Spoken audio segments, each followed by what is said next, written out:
cropping up stockers, Zach, the stock cropper, with the Joe Bassett in the background here. We are getting ready for the 2022 iteration design session here at the Dawn Equipment manufacturing plant in beautiful Milwaukee, Wisconsin. So, do you come to Milwaukee often? Well, I'm a regular visitor here, but Milwaukee has certainly had its share of visitors. The French missionaries and explorers were coming here as early as the late 1600s to trade with the Native Americans. In fact, isn't Milwaukee an Indian name? Yes, Pete, it is. Actually, it's pronounced Milwaukee, which is Algonquin for the good land. So I wanted to make some content throughout this weekend and kind of show you the lair where the secret sauce is going to get made, and I'm going to shoot some stuff throughout the next 2 days to give you an idea what we're cooking on for the new design iteration of the 2022 stock cropper barn. Okay, so I wanted to talk about what are the objectives that we're really trying to accomplish this year, and that's what Joe and I have been sitting here for the last 6 hours and just chewing through, and we're finally starting to make some headway. So, you know, some of the things we knew we had to do this year with, you know, taking all the progress we made with the stock cropper nano. There's a lot of things that we learned right away we needed to improve, which was mainly make the thing lighter and make it cost a heck of a lot less than what the first stab at it did, and make it simpler to produce and just eliminate complexity, so that we have something that's very, very functional and has a high probability of working here this next year for the production run that we're planning on making. So behind me you can see all the different iterations. We have gone 6 ways to Sunday on a lot of different, like, very key decisions with the barn. And one of the things we're building out right now is whether or not we need to have the capacity to lift the barn, which like if we get into wet conditions like we ran into this year when we first debuted it. But if we start cutting a lot of the weight issues out, we may put bigger tires on the piece. We're wondering, you know, whether or not that is going to solve our problem. So because we have to give something up in the design of this thing in order to make it cheaper and lighter and less complex. And so I think Joe is feverishly solid working right now is how to do just that. And the other thing that we've made the decision that he's modeling up right now is we are going to actually tuck, instead of having the wheels stick outside of the barn, we're going to tuck the wheels on the inside of the barn wall, and therefore the little jog that we made with our fence on the outside will be a straight line in line with the barn, rather than jogging around the apparatus on the outside. If you can remember, for those of you that saw what the barn looked like, if you were at our field day or saw the videos, the fence, in order to graze the entire inner crop area, has to jut around the tires. And now we've got it very simple so that it's a lot easier to manufacture on the outside grazing area, where it's just a straight panel that hooks directly up to the corner of the barn. And then the wheels will be tucked basically inside of the barn, out of clear view. That is, if we can get this modeled and see how it works. But I'm going to conceptualize the linkage fence first, just to knock it out, just to start to build in something that looks like what it is. So it's going to be the flexible kind of, basically where the whole barn becomes a linkage, and it's made out of like simple long rods that are in tension, and the idea being that it's almost flat packable, like something you'd get at IKEA, instead of being a big square thing that's difficult to move and difficult to ship. Yeah. so that's a little bit of the update here at 4:30 on Saturday afternoon. Hopefully we'll have some more in a few hours that I can chime in here, but that's it for now. For a bit here, go ahead. Okay, so the idea is that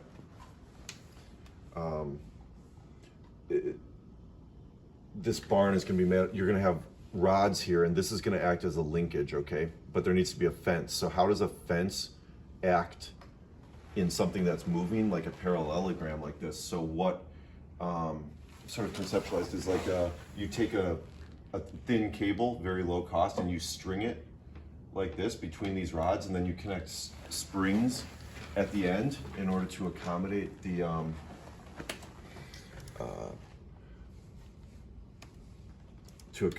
movement of it, and then we can maybe even come back and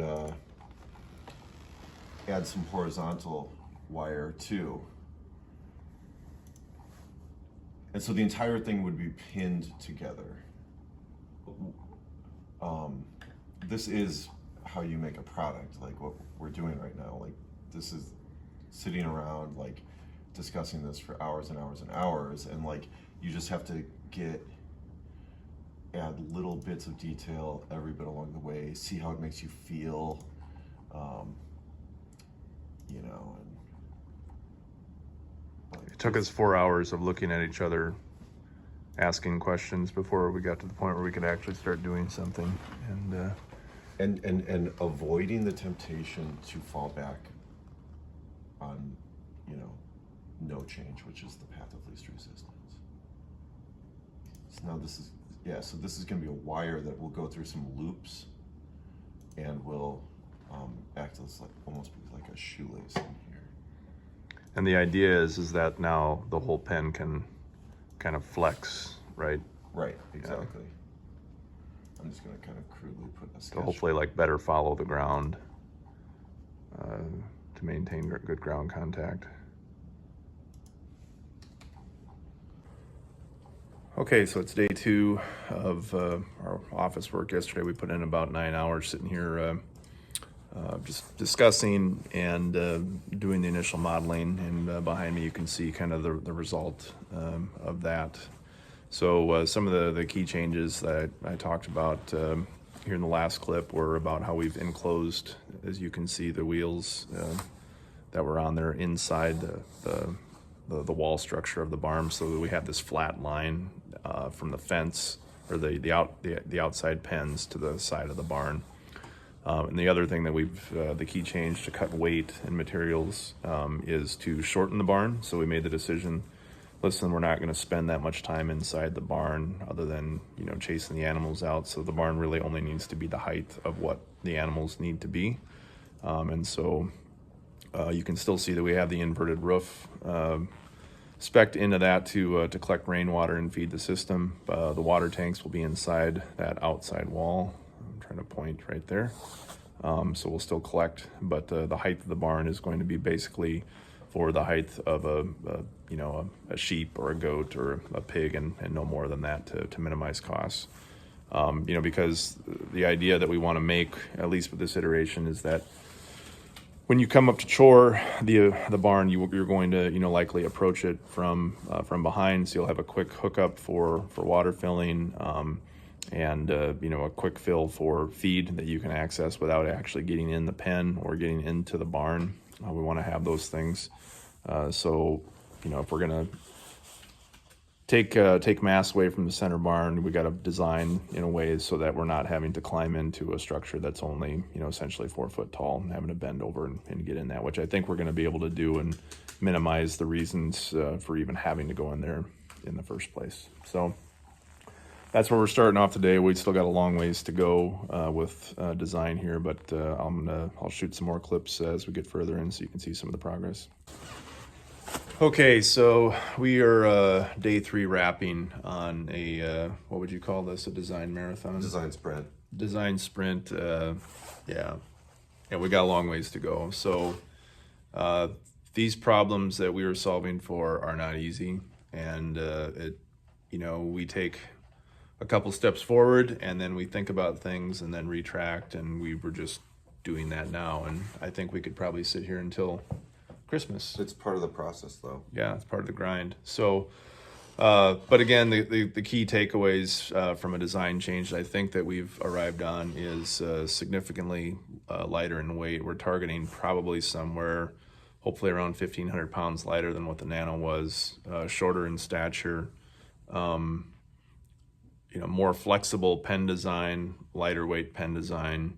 Easier to manufacture. Easier to manufacture. These are all the things that we have to do if we are going to make this thing something that is a workable deal. But I feel like we've made a lot of progress, but how many hours of time do you figure we have left just on this iteration? I think we did 20 hours this weekend. There's probably another 100 hours of design work in this. Yeah.